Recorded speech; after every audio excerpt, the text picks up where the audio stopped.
こんにちは。ヨニアトリエの加藤です。今日はですね、手を描いてみようと思います。自分の手をモデルにして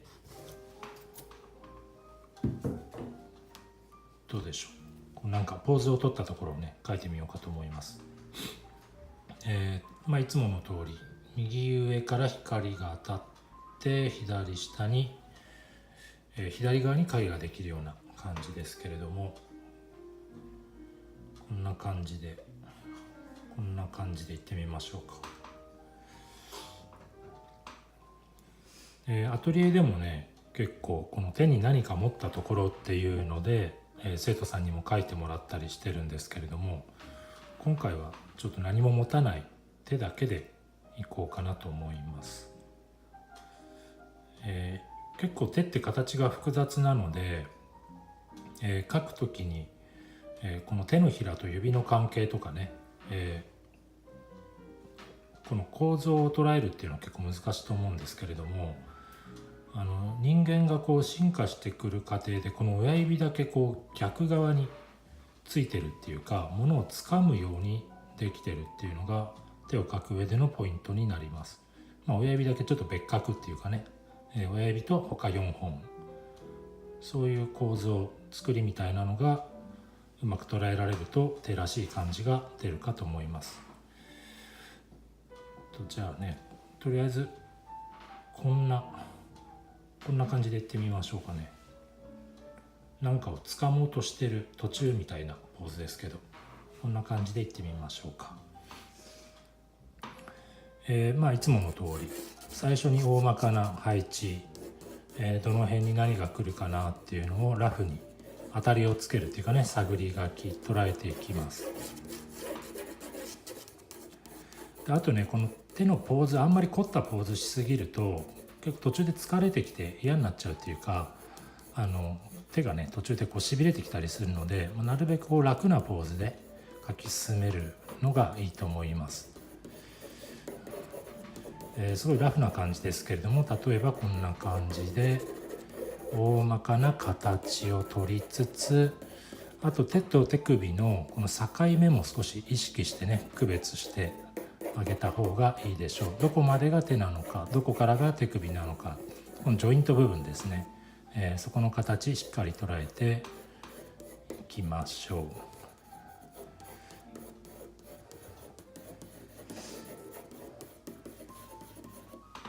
はい、ざっくりですけど、例えばこんな感じで、まずは書いてみる。このまずは書いてみるっていうのが重要です。プロポーションとかは後からこう比率をね測っていけばいいと思うんですけど、まずは大まかな大きな括りで印象を捉えていく。でその際にこのね外側を通る、例えば多角形で見る、指の先端を人差し指、中指、薬指、小指結んで、どんなこのね外側のシルエットがどんな風に見えてるかなとか、そんなのをね比べながら調子をつけていきます。で今大まかな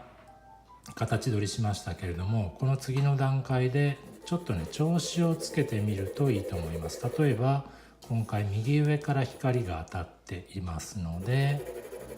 中央から左下にかけて、例えばこの辺りが少し暗く見えている、影に見えている、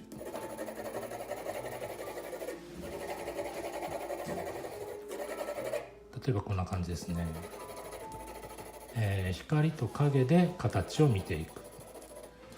あまり細かいその輪郭線をずっとこうかけていくわけじゃなくて、大きな明暗で量として捉えていく。明るい形と暗い形の面積比で捉えていく、そんな風な見方をお勧めします。あとねこう爪の形とかもありますけれども、それも随時一緒にね指と一緒に描いていくようにしましょう。で描きながら形の怪しいところを直していくと。ちょっとね人差し指最初細かったかもしれないですね。少し太めに修正しながら、形修正しながら描き進めていきます。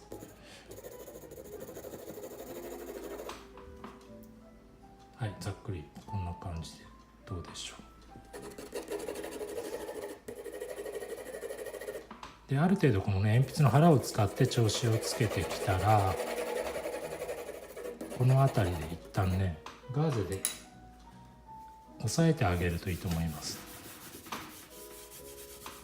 あまりこう擦るというよりも、少しこう落ち着かせるためにね、細かいタッチを落ち着かせるために、粉を押さえつけるような感じですかね。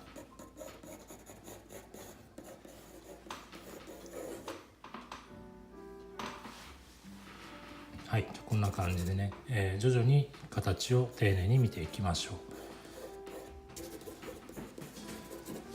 特にこの辺り、この内側のちょうどこう何か持てるようなね、この指と指の間の形、非常に難しいと思うんですが、ここは特に丁寧に形をかけていきましょう。シワも複雑にできていますけれども、なんていうんですかね、手相みたいなね、このシワも一つずつタッチを重ねながら怪しいところがないか、手数を増やしていきます。でこれハッチングっていうんですけれども、面の凸凹を表現するのに線を束にして、例えばこういうふうに線を束にして調子をつけていきます。でハッチングの向きが例えば1方向2方向2つの向きでこう入るとクロスしますよね。これをクロスハッチングと言います。調子をつける時に線を束にして、ワイヤーフレームっていうかね、メッシュみたいなもんですけれども、線と線がクロスするように、丸みに沿ったタッチをこうやって入れていく時に線がクロスするのをクロスハッチングと言います。で向きに決まりはないんですけれども、自分の目の位置から見て、丸みを感じる、手前から奥へこう回り込んでいくとか、例えばこの辺りなんかはこういう向きですね、右上から左下に向かって丸みがついているとか、あとは手のこの、骨格の骨からどうでしょう、手の親指の甲の部分までこんな向きでタッチを入れてみるとか、描きながら面の向きをどんどん探っていきましょう。あと注意すべき点は、輪郭線をあまり強く引きすぎないというか描きすぎない、どうしても輪郭線を強く描くと縁取りみたいになって形が向こうにこう回り込んでくれなくなるんですよね。例えば手の甲なんかは山と一緒でこう稜線っていうか、面はずっと奥へ向かってつながっていくんですけれども、途中から見えなくなっていく、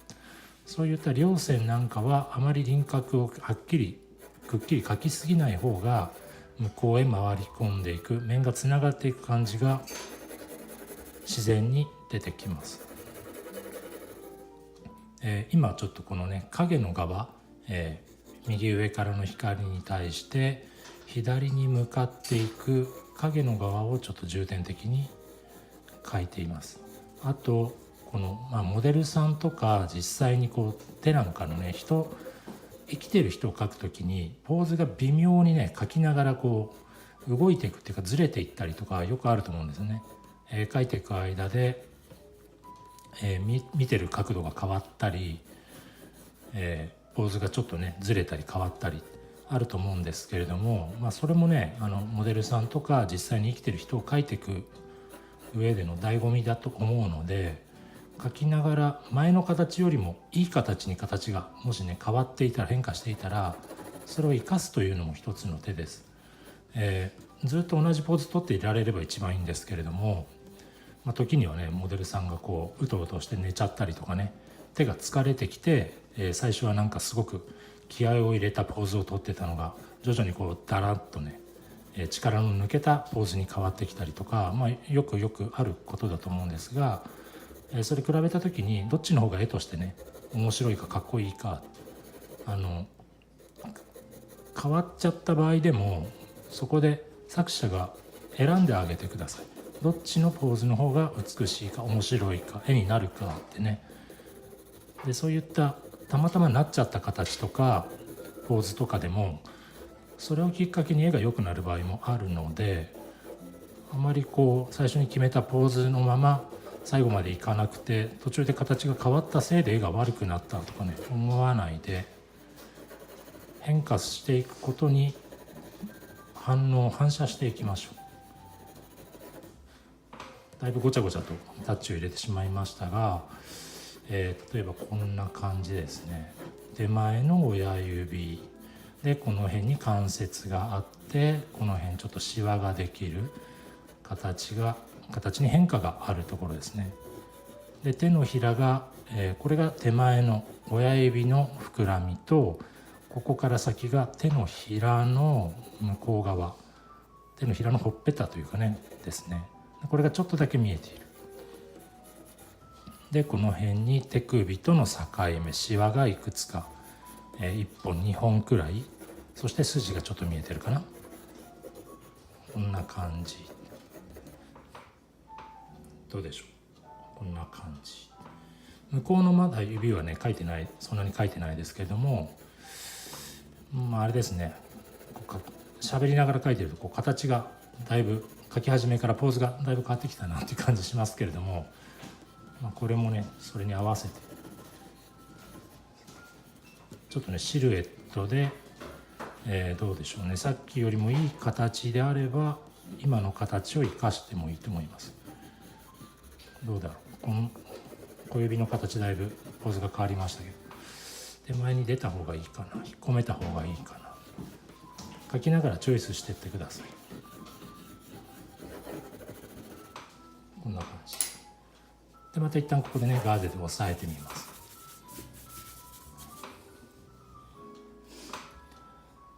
はい、まずは、手の書き出しですね。だいたい今で10分くらいだったかな。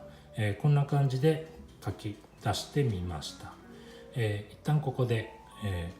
今回の動画は終わりにします。それでは。